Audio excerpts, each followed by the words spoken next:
Il y a peut-être certains sujets dont je n'ai pas parlé, et peut-être que ça vous a surpris. Il y en a que j'ai délibérément mis de côté. Il y en a trois. Trois sujets clés. En tant que président de la République, j'organiserai 3 référendums au cours du quinquennat qui donneront ensuite lieu, d'abord 3 des grands débats nationaux qui donneront lieu à 3 référendums. D'abord, un débat sur la politique énergétique de la France. Je l'ai déjà dit, je me suis déjà exprimé là-dessus. Pourquoi ça ? Bien parce qu'il y a parmi nous des gens qui sont pour le nucléaire. Il y en a qui sont contre le nucléaire. Il y en a qui ont une position ambivalente. Je rappelle à tout cela que, selon le modèle qui est le mien, celui du Conseil national de la résistance, selon celui de l'appel du 18 juin 1940, lorsque Charles de Gaulle a appelé les Français à la résistance, il ne leur a pas dit la France a perdu une bataille, mais n'a pas perdu la guerre, poursuivons la résistance. Il n'a pas mis un codicille en disant et fermons les houillères du bassin de Lorraine. Parce que, comme dit l'Ecclésiaste dans la Bible, il y a un temps pour tout. Il y a des priorités. Et c'est justement l'un des pièges auxquels nous attendent les européistes. C'est justement de semer des débats de division pour que les Français se déchirent sur l'accessoire. Ils adorent ça, les Gaulois. Hein. Ça fait quand même, depuis Bibracte, ça fait quand même 2000 et quelques années. Ça fait 2000 combien ? 2053 ans. Ça fait 2053 ans depuis Bibracte que les Français adorent se déchirer sur l'accessoire plutôt que se concentrer sur l'essentiel. Donc, eh bien, nous disons d'abord, nous faisons, et puis ensuite on débattra. D'ailleurs, quand vous connaissez bien les sujets, vous vous apercevez que ce sont des sujets très compliqués, qui nécessitent de se réfléchir à tête reposée. À vrai dire, tout le monde sait à peu près qu'on ne peut pas sortir du nucléaire rapidement. Même d'ailleurs, l'EELV propose une sortie sur une vingtaine d'années, parce qu'il y a des contraintes de toute nature qui paient qu'on ne peut pas. Voilà, c'est comme ça, le parc étant ce qu'il est, on ne peut pas sortir immédiatement. Donc, de toute façon, toute idée de réflexion de sortir de l'industrie nucléaire ne peut se faire que sur moyenne ou longue période. Mais ça ne veut pas dire qu'il ne faut pas le faire. Et moi, je suis très sensible. D'abord, je suis sensible, évidemment, comme tout le monde, aux catastrophes qui sont arrivées. Ayant vécu au Japon, et qui est un pays que j'aime beaucoup, je ne peux pas ne pas y être sensible.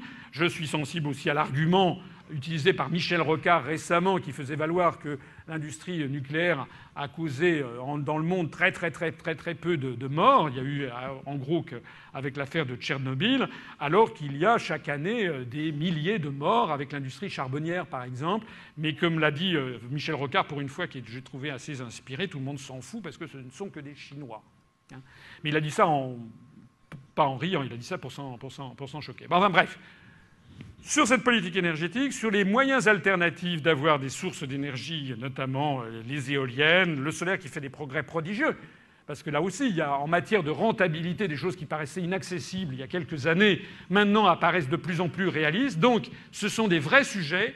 La seule chose qu'il faut sur ces grands sujets, sur ces grands débats, c'est j'y veillerai en tant que chef de l'État, garant des institutions, donc garant également de la démocratie et de son bon fonctionnement. Il faudra veiller, et grâce notamment à la Cour supérieure de l'audiovisuel qui aura remplacé le Conseil supérieur de l'audiovisuel, nous pourrons avoir des débats qui seront des débats de haute tenue et des débats où toutes les positions pourront être loyalement, c'est un mot nouveau, loyalement, avec loyauté et probité, pourront être exposées pour que tout le monde puisse décider. Je vous rappelle également que les référendums pourront comporter plusieurs réponses, plusieurs questions plus exactement, de telle sorte que nous pourrons éviter la carte forcée du référendum où on évite de demander les vrais sujets. Au passage, je signale que sur ces référendums, ce sont des référendums sur lesquels je n'engagerai pas personnellement ma responsabilité, puisque je pense que, en l'espèce, sur des sujets de cette nature, le chef de l'État doit avoir un rôle d'arbitre. Le deuxième de ces grands référendums concernera la dette publique. Parce que je vous l'ai dit tout à l'heure, le fait de revenir, de réattribuer à la Banque de France son rôle naturel, le cas échéant, de monétarisation des déficits publics, d'abord, n'est pas la panacée universelle, je l'ai dit. Je n'ai pas dit que ça ne servait à rien, puisque sinon je ne le proposerais pas. Donc je pense qu'il faut effectivement le proposer, mais ce n'est pas non plus la panacée universelle, puisqu'il y a toujours un moment à partir duquel les déficits budgétaires se traduisent soit par une dette avec des intérêts à payer, soit par de l'inflation due à une monétarisation de la dette. Donc il y a toujours une fin au saucisson. Mais tout ceci ne règle pas le problème de la dette existante. Et donc il faudra que nous ayons un grand débat national sur ce que l'on fait de la dette existante, sachant que je ne crois pas trahir de grands secrets en disant qu'un certain nombre de nos compatriotes considèrent qu'il s'agit d'une dette odieuse, comme on dit, c'est-à-dire d'une dette qui n'aurait pas lieu d'être. Bon, ce sont des dispositions qui méritent quand même qu'on y réfléchisse à deux fois, puisqu'il y a de très sérieux arguments en sens inverse. En attendant, il faut qu'il y ait un vrai débat qui ait lieu sur cette question grave, sachant également que la probabilité que les pays qui sont extrêmement endettés, comme la France, mais plus encore l'Italie ou l'Allemagne ou les États-Unis, il y a quand même très peu de probabilité pour qu'ils puissent jamais rembourser cette dette. J'ajoute aussi au passage que les gens qui nous font, comment dirais-je, peur sur les questions de la dette et sur lesquelles il faut ne pas sortir de l'euro, il y a quelque chose que j'ai trouvé assez drôle récemment dans la presse. On nous explique qu'il ne faut pas sortir de l'euro parce qu'on va avoir un franc qui va se déprécier considérablement et les dettes seront en euros, donc nos dettes seront beaucoup plus chères, donc c'est effrayant. Bon. Et puis j'ai entendu des gens qui ont dit l'Allemagne ne peut pas sortir de l'euro parce que l'Allemagne a des créances en euros. Et donc si l'Allemagne sort de l'euro, sa monnaie va énormément monter et donc toutes ses créances, elle perdra 30% de ses créances. Alors en d'autres termes, il ne faut jamais sortir de l'euro. Si on a des dettes, il ne faut pas en sortir. Si on a des créances, il ne faut pas en sortir non plus. Donc tout ceci, ça montre qu'en réalité, nous avons affaire à des gens qui manient le paradoxe. J'ajoute aussi un autre élément très important, c'est que lorsque la France sortira de l'euro, il n'y aura plus d'euros. Du moins, si un euro subsiste, ça sera un euro résiduel qui ne sera plus le même que celui sur lequel il y avait eu un contrat qui avait été porté. Enfin, j'aurai l'occasion de m'exprimer plus longuement au cours des longues semaines qui viennent maintenant devant nous. Et puis le troisième et dernier référendum, c'est un référendum sur l'immigration, puisque c'est un sujet qui, en effet, préoccupe un certain nombre de pans de la société française, à juste titre ou à pas juste titre, mais en tout cas, c'est un sujet sur lequel, conformément à mon état d'esprit, je crois qu'il faut poser les problèmes et que les gens réfléchissent sérieusement. Vous savez qu'actuellement, toute la politique migratoire a été attrait au niveau de l'Union européenne par les articles, notamment, je crois, 67 et 77 du traité sur le fonctionnement de l'Union européenne suite aux accords, au traité d'Amsterdam. Eh bien, il faudra là aussi s'interroger pour savoir qu'est-ce que c'est que l'immigration ? Est-ce qu'on doit être ou non dans Schengen ? Quels sont les problèmes à traiter ? Parce que c'est un problème qui a été empoisonné depuis maintenant des années. Et vous connaissez quelle est ma position, je ne vais pas y revenir, mais sur le fait que les pouvoirs publics et les médias ont délibérément jeté de l'huile sur le feu de cette chose-là pour notamment faire mousser tel ou tel parti politique afin de détourner l'opinion publique des vrais sujets qui sont ceux concernant la souveraineté et l'indépendance nationale, eh bien, il faudra traiter ce sujet en face. Enfin, le 20e point... Le 20e point, et ce qui est le dernier, avant ma conclusion, ce sont les sujets que n'aborde pas ce programme. Il y en a des tonnes. Il y en a des tonnes. Il y a la fiscalité. Je ne vous ai pas parlé de l'impôt sur les sociétés. Je ne vous ai pas parlé de la réforme de l'impôt sur le revenu. Je ne vous ai pas parlé de l'imposition sur les plus-values boursières. Je ne vous ai pas parlé de l'imposition des mouvements financiers, de la taxe Tobin. Je ne vous ai pas parlé du bouclier fiscal, de ce que je pense de l'exonération de charges sociales pour les entreprises, pour ou contre, etc. Je ne vous en ai pas parlé. parlé. Je ne vous ai pas parlé de la politique de l'emploi en termes de dispositifs d'insertion, de formation professionnelle, de réforme ou non du Code du travail, faut-il ou non étoffer les inspections du travail, etc.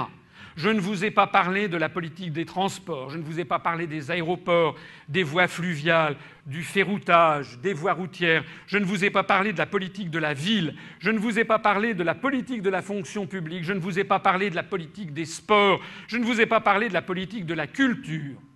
Je ne vous ai pas parlé des sujets de société, je ne vous ai pas parlé de l'IVG, de l'euthanasie, du mariage gay. Je ne vous ai pas parlé non plus de la politique du tourisme. Je ne vous ai pas parlé de la politique carcérale. Je vais arrêter là. Et pourquoi je ne vous ai pas parlé de tout ça? Tout simplement parce que ce sont des compétences gouvernementales. Et les choix résulteront des élections législatives. Je rappelle, et je ne cesse de le rappeler, ce que je vous ai dit en préambule de ce projet présidentiel, c'est qu'il faut faire un projet pour l'élection à la présidence de la République. Je suis fasciné de voir certains candidats qui fustigent le pouvoir immense, paraît-il, de Nicolas Sarkozy, qui était, à mon avis, c'était du pipeau total. Vous savez que Sarkozy n'est qu'un... Bon, enfin, je vois des gens qui expliquent « oui, c'est une monarchie, etc. » Je pense que jamais le président de la République française a eu aussi peu de pouvoir, puisque ça n'est qu'une apparence. Mais ce sont les mêmes qui disent ça et qui, après, vous sortent des programmes avec 99 propositions, 101 propositions pour régler tout dans le menu détail. Eh bien non. Le président de la République est l'homme en charge de l'essentiel. Normalement, ça doit être un arbitre. Moi, je suis personnellement tout à fait partisan de la Ve République parce que je trouve que, justement, les concepteurs de cette Constitution ont eu l'intelligence de comprendre qu'il fallait deux têtes à l'exécutif en France. Le premier, qui est celui qui fait effectivement les choses de façon stratégique, qui est l'incarnation de l'État, et qui est un peu le roi. Mais vous savez ce que les Français font à leur roi.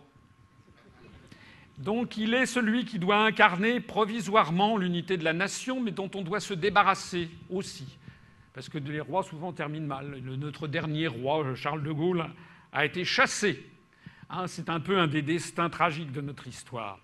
Et puis il y a les fonctions gouvernementales, les fonctions législatives qui, elles, doivent s'épanouir.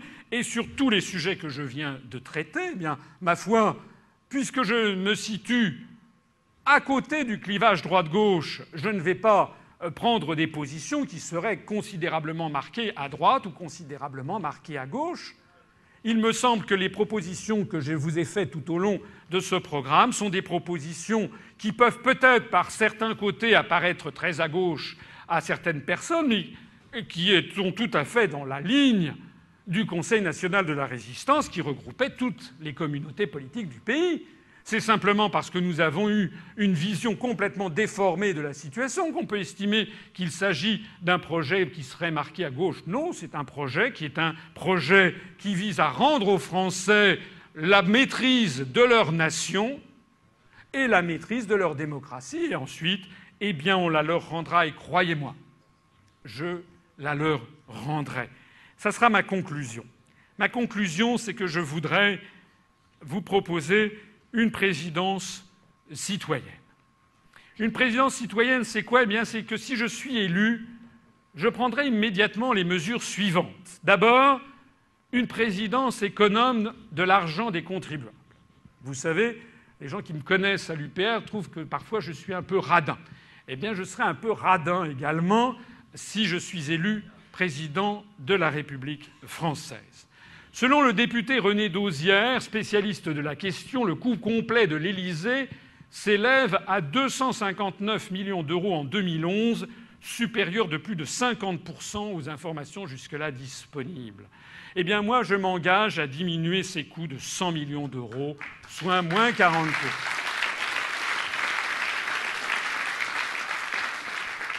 Je vous ai montré ici un graphique, un schéma en écorché, comme on dit, de l'avion que l'on appelle Air Sarko One. Vous en avez peut-être entendu parler. Et quand j'ai vu ça, je me suis dit, bon, qu'il y a un avion destiné spécifiquement au chef de l'État français quand il fait des visites d'État, peut-être, ça peut se comprendre. pour des raisons de prestige, de rayonnement du pays. Ça peut peut-être se comprendre. En revanche, que l'on ait fait un avion comme celui-ci, où vous voyez que toute la tête de l'appareil, c'est une chambre présidentielle, avec un lit double, un dressing, un cabinet de toilette avec douche, puis ensuite un bureau-salon avec un grand bureau, des fauteuils et un espace secrétariat, puis ensuite une salle de réunion avec une table de conférence de 12 personnes, puis ensuite un centre médical avec une mini-salle d'opération, et qu'enfin vous ayez relégué la queue de l'appareil, comme dans une bétaillère, vous avez les ministres et les conseillers techniques. Moi, j'ai fait des voyages comme ça avec M. Mitterrand et avec M. Chirac. J'ai accompagné les deux présidents de la République dans des visites d'État en Corée, au Kazakhstan, en Chine, au Japon, en Thaïlande, en Malaisie, au Brésil, en Bolivie, etc., etc. J'en ai fait beaucoup avec ces deux présidents, dans des fonctions. Une fois, quand j'étais auprès du ministre du Commerce extérieur, sous le gouvernement de M. Balladur, donc avec M. Mitterrand. Et la deuxième fois, c'est quand j'étais auprès du ministre des Affaires étrangères, avec M. Chirac, notamment dans sa grande tournée sud-américaine. Mais je peux vous assurer qu'il n'y avait pas ça. Il n'y avait pas ça ni avec l'un ni avec l'autre. Voilà. Donc moi, je trouve que ça, c'est nul. Voilà. Moi, je trouve ça nul.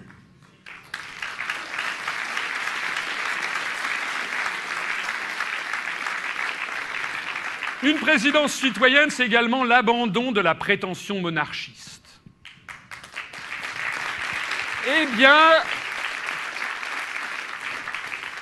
il n'y aura pas de première dame. J'ai une femme, ma femme, qui d'ailleurs n'est pas là puisqu'elle prépare actuellement un concours de l'École normale supérieure, donc elle a un grand... parce que j'ai une femme qui est universitaire. Ma femme sera tout simplement la femme du président de la République. Voilà. Et elle poursuivra son activité professionnelle, point. C'était d'ailleurs exactement la position qu'avait, je suis désolé de me comparer à lui, mais qu'avait Charles de Gaulle. Tante Yvonne, comme on l'appelait affectueusement, personne ne l'appelait la première dame de France. De temps en temps, il y avait un petit reportage sur elle. C'était une femme discrète, très gentille et intelligente du reste, mais c'était quelqu'un qui savait se tenir à sa place. Et donc il n'y a pas dans le protocole, il n'y a pas de protocole monarchiste en République. De la même façon, eh bien, je protégerai ma famille de toute médiatisation.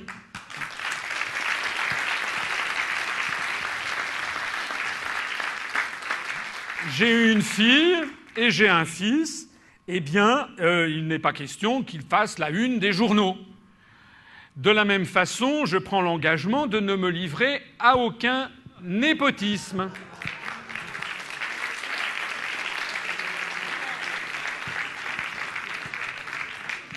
Vous savez que le népotisme vient du mot italien nepoto, qui veut dire le neveu. C'est donc, ça remonte au pape de la Renaissance qui favorisait leurs neveux.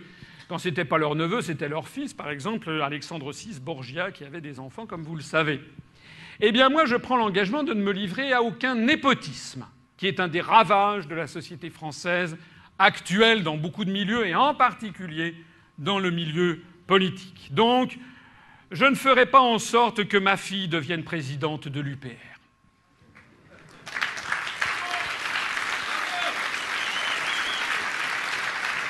Et d'ailleurs, remarquez bien que je n'ai pas non plus hérité de l'UPR. Je l'ai créé par moi-même, avec le soutien de tous ceux qui m'ont fait confiance depuis le début et dont le nombre s'accroît tous les jours. De la même façon, je ne ferai pas de mon fils un conseiller général des Hauts-de-Seine.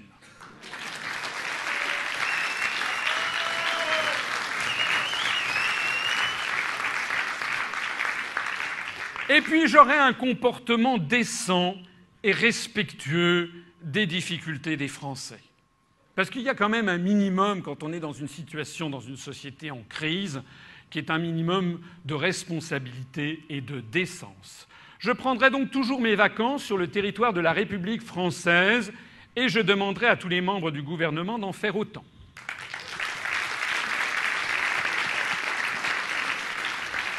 Il est d'ailleurs très étonnant de voir tous ces ministres et tous ces présidents de la République qui poussent des cris d'orfraie lorsque je leur dis qu'il faut sortir de l'Europe, alors que dès qu'ils ont un pont, un week-end ou des vacances, ils quittent justement, ils sortent de l'Europe pour aller aux États-Unis ou pour aller sous les tropiques. Donc, bien, moi, je prendrai mes vacances. La République française est un des plus grands, c'est d'ailleurs la première destination touristique mondiale. Alors, on peut, me semble-t-il, pendant la durée d'un mandat minimum, eh bien, avoir ne serait-ce que la courtoisie vis-à-vis de ses compatriotes que de rester parmi eux. Et donc ne pas faire, par exemple, de croisière à bord de yachts de milliardaires. Je ne passerai pas mon temps dans des voyages internationaux qui ne servent à rien. J'effectuerai les déplacements strictement nécessaires et j'en diminuerai l'entourage. Il n'y aura pas des cohortes et des cohortes de voitures de police, de gyrophares et d'autocars des CRS, parce que tout simplement, j'aurai confiance dans mes concitoyens.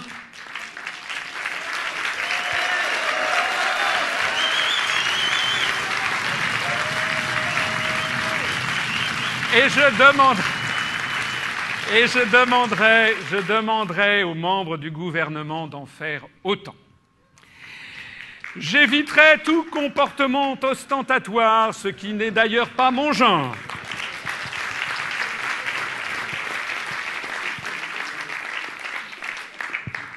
Je n'organiserai pas de parties fines dans des hôtels.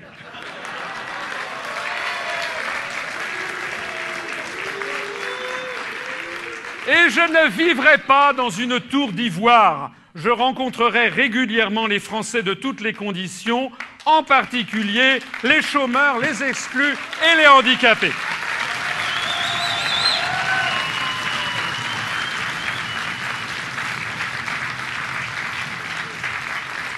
Alors maintenant que j'arrive à la fin de ce long exposé, eh bien on va revenir au début. On va revenir au début. Je vous avais cité un proverbe africain. Là, je vous cite un proverbe chinois. Guol man chu chong chen. Dans un pays en proie au chaos, apparaissent des responsables loyaux. Je trouve que c'est un très beau proverbe. Parce que ça veut dire que lorsque tout est pourri, lorsque tout s'effondre, lorsque tout vous paraît vérolé, eh bien, ça n'est pas vrai. Et ce beau proverbe chinois, on l'a trouvé tout au long de notre histoire nationale. Il y a toujours, au moment fatidique, il y a toujours des Français qui disent non, on ne va pas laisser tomber la France. Rappelez-vous cette affiche extraordinaire que je vous ai montrée tout à l'heure des FFI de 1944 qui disait c'était un raisonnement instinctif, presque inconséquent. Tout était perdu. Tout le monde ricanait à l'idée de poursuivre la guerre. On avait été écrasés. D'ailleurs, les gens savaient que les États-Unis étaient plutôt du côté de l'Allemagne. Donc tout le monde avait été écrasé. Il n'y avait plus qu'une seule chose à faire, c'était à faire comme tout le monde. Ce qu'il faut donc bien comprendre, c'est que ceux qui sont entrés dans la résistance en 40-41, eh bien, étaient encore plus courageux ou audacieux que ceux d'entre vous qui nous ont rejoints et de ceux qui vont nous rejoindre.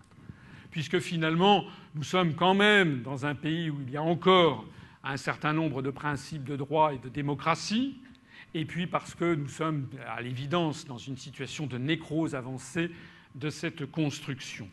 En tout cas, si je cite ce proverbe, c'est aussi un petit peu pour parler de moi, et vous voudrez bien me le pardonner, mais puisque je me présente à vos suffrages, encore faut-il que j'en sois digne, et quelle meilleure preuve pourrais-je vous donner de dire que j'en suis digne que de vous citer ce proverbe.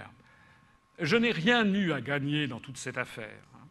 Vous le savez, tous les gens qui me connaissent m'ont dissuadé, ont considéré que j'étais fou, que j'avais brisé ma carrière, que je n'arriverais à rien. Et d'ailleurs, j'ai été pestiféré au ministère des Finances pendant plusieurs années. Et puis les choses changent. Et il y a quelques semaines, à l'Inspection générale des finances, mon chef de service m'a demandé de faire une intervention, un peu comme celle que je viens de faire, en plus court, mais quand même pendant 1h 3/4 devant mes collègues, inspecteurs généraux des finances, parmi lesquels des anciens directeurs des finances, 2 anciens ministres, etc., pour leur expliquer pourquoi l'euro allait exploser. Le simple fait que l'on m'ait donné la parole dans ces lieux augustes de Bercy, qui n'avaient jamais entendu depuis leur inauguration en 1988 semblable discours, montre que l'esprit évolue, et ils évoluent évidemment avec les événements. Donc la question que vous devriez vous poser, je vous la disais en préambule, je la renouvelle maintenant, pourquoi fait-il cela ? Pourquoi est-ce que je fais cela ? C'est vous qui avez la réponse, c'est vous qui devez vous faire un jugement sur la personnalité que je suis et pourquoi est-ce que je fais cela. Est-ce que vous pensez vraiment que je fais cela pour de l'argent, pour de la notoriété ? Est-ce que vous pensez vraiment cela ? Peut-être. Est-ce que vous pensez, comme certains le croient, que je suis le sous-marin de tel ou tel ?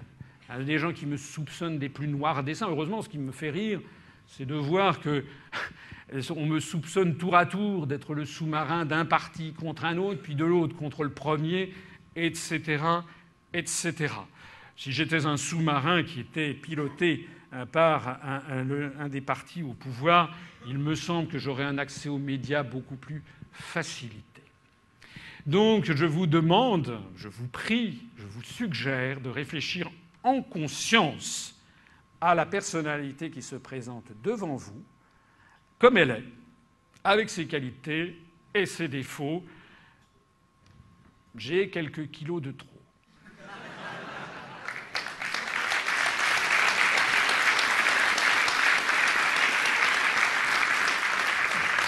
Mais j'ai l'honnêteté de ne pas avoir fait de régime avant.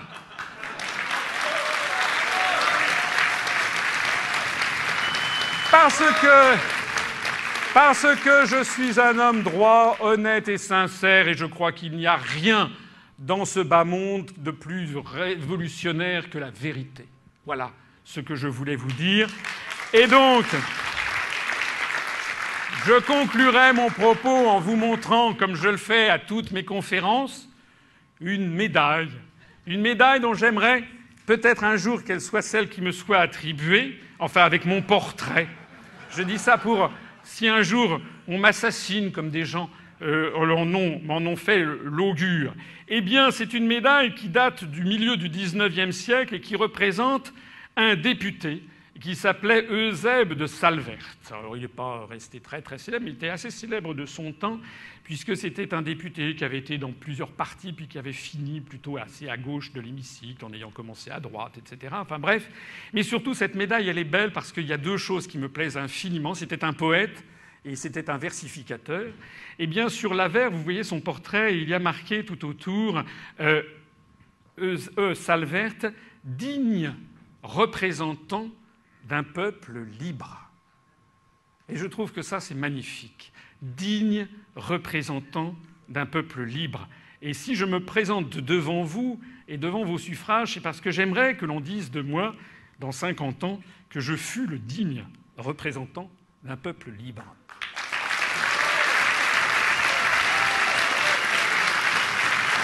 Et il y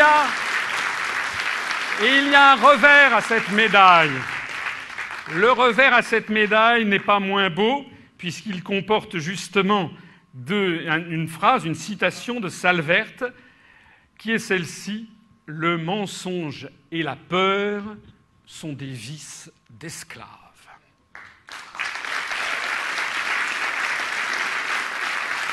Je vous remercie de votre attention.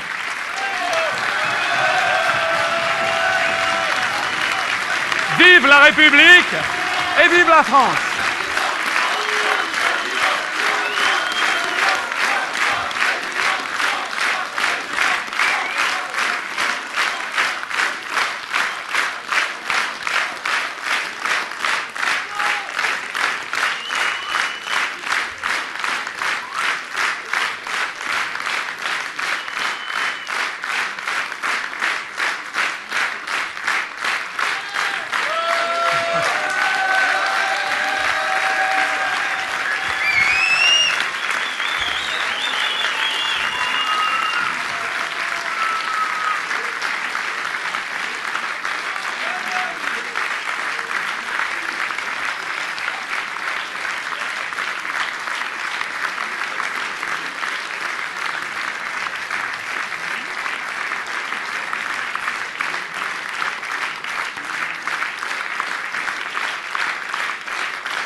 Merci à tous.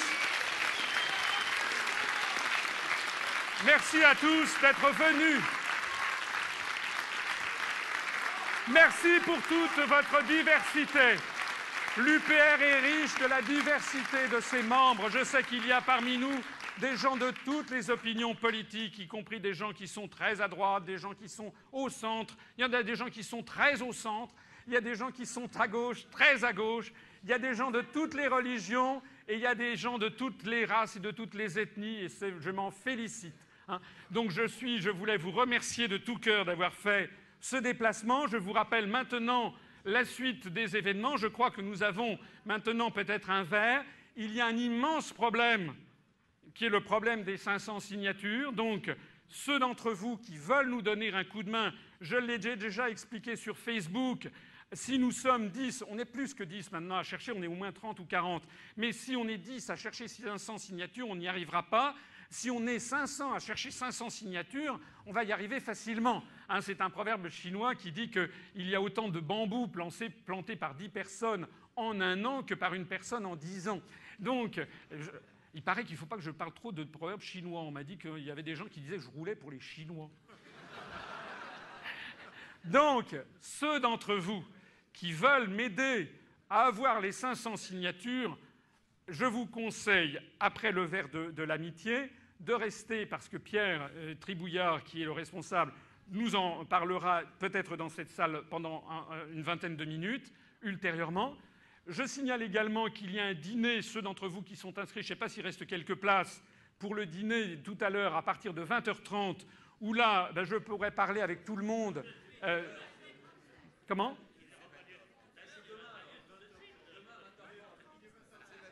Il est 20h30 ? Alors j'arrête.